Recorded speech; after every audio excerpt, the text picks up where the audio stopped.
Down in the sparkling depths of the sea, where sunlight danced upon colorful coral reefs, lived the sea people. Their world was a wonder to behold, especially the grand palace of the Sea King. He was a kind and wise ruler, and with the help of his mother, the Sea Queen, he raised his 6 lovely daughters. The youngest princess, the littlest mermaid, was a gentle and curious soul, while her older sisters delighted in playing games in the deep-sea gardens and chasing dolphins. She dreamed of the world above the waves. Her grandmother would tell her enchanting stories about the land of humans, with their strange 2-legged bodies and magnificent cities. The Little Mermaid listened, captivated, her heart filled with a longing to see it all for herself. Finally, her 15th birthday arrived, the day she was at last allowed to visit the surface. Her heart fluttered with excitement as she swam upwards, breaking through the waves into the open air. In the distance, a magnificent ship sailed gracefully, music and laughter drifting across the water. As she swam closer, her eyes fell upon a handsome prince with dark hair and bright, kind eyes. The Little Mermaid was completely mesmerized. She had never seen anyone so enchanting. But as night fell, the sky grew dark and ominous. A fierce storm suddenly erupted, and the ship was tossed about by towering violent waves. The Little Mermaid watched in horror as the ship's mighty timbers groaned and then split apart, sinking into the churning depths. She knew humans couldn't breathe underwater, so without a second thought, she dived into the wreckage to find the prince.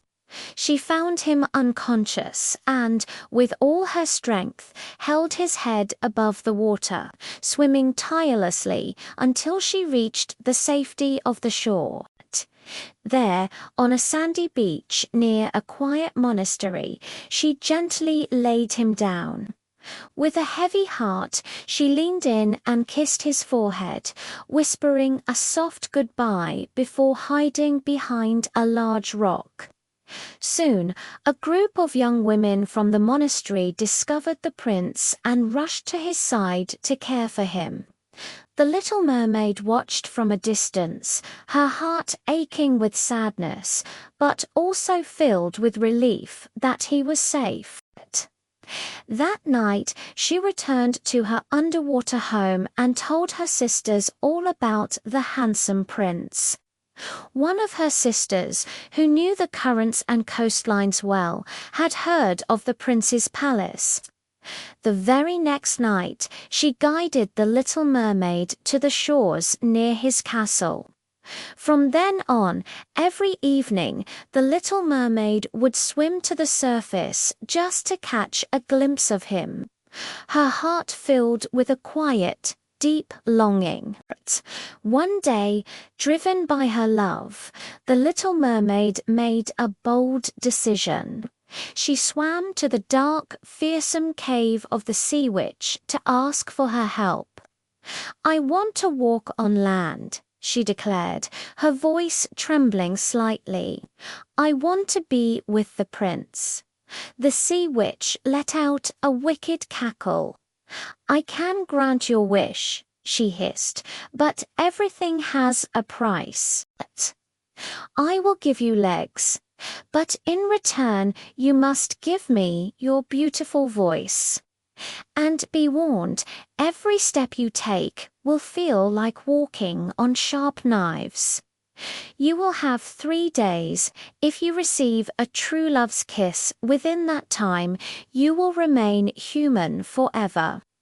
But if you fail, you will turn back into a mermaid and become my servant for all eternity." The little mermaid hesitated. The price was terribly high, but her love for the prince gave her the courage she needed. "I accept," she whispered. She swam to the shore and drank the potion the sea witch had given her. The transformation was agonizing, but when she awoke the next morning, she had legs, and looking down at her with concern was the prince himself.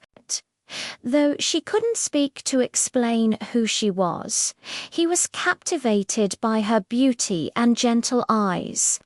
He helped her to her feet, offered her the finest clothes from his palace, and gave her a place to stay in his castle. Every day, the prince grew fonder of the silent, graceful girl who had appeared on his shore. They spent all their time together, sailing, dancing, and exploring the kingdom. He found himself falling for her, and they even came close to sharing a kiss, but just as their lips were about to meet, the sea witch's evil minions, two slithering eels, intervened and ruined the moment. One evening, the prince confided in her. He told her about the mysterious girl who had saved him from the shipwreck, and how he felt he was destined to marry her.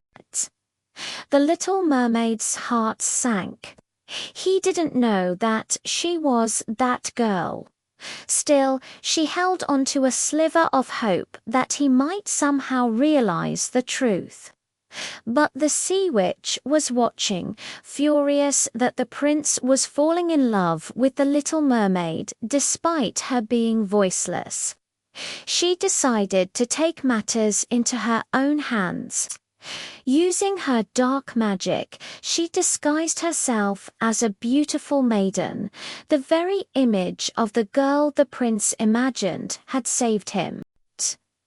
Soon after, the prince's parents announced that he was to meet a princess from a neighboring kingdom. The little mermaid, her heart heavy with dread, accompanied him on the journey. When they arrived, the prince's eyes lit up.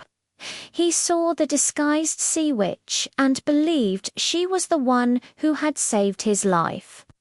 Unaware of the deception, he fell completely under her spell, forgetting all about the gentle, silent girl who had become his constant companion. The little mermaid watched, her heart shattering into 1,000 pieces. Devastated, she returned to the sea as the prince prepared to marry the impostor. The night before the wedding, as she sat weeping by the shore, her sisters appeared. They brought a magical gift, a glowing necklace they had bravely stolen from the sea, which herself. "This will restore your voice," they urged. "With this, you can tell the prince the truth. He will know that you are the one he truly loves." Filled with a renewed sense of hope, the little mermaid put on the necklace. She saw the prince standing alone on the deck of his wedding ship, gazing out at the water. Gathering all her courage, she called out to him, her voice clear and melodic. "Prince," she said softly. He turned in astonishment, his eyes widening as he recognized the voice from his dreams, the voice he had faintly heard on the beach. "It's you," he exclaimed, rushing to the ship's railing. "You're the one who saved me. I can't believe I didn't realize it sooner." The moment he heard her voice, the sea witch's wicked spell was broken. With tears of joy and relief streaming down her face, the little mermaid told him the entire story, how she had rescued him from the storm, traded her voice for legs, and endured the pain just to be near him. The prince, his heart overflowing with love and regret, took her hands in his. "I have loved you all along," he said. I was just too blind to see it. Now I see everything clearly. Will you marry me? And we'll be together forever." The little mermaid nodded, her heart soaring. They sailed back to the kingdom where their wedding was a grand celebration. The Sea King, the Sea Queen, and all her sisters came to the surface to bless their union, bridging the two worlds. And so, the little mermaid, no longer bound to the sea, lived happily ever after with her beloved prince. They often returned to the shore, where she could visit her family in the sparkling ocean below, and the worlds of land and sea lived together in perfect harmony forever after.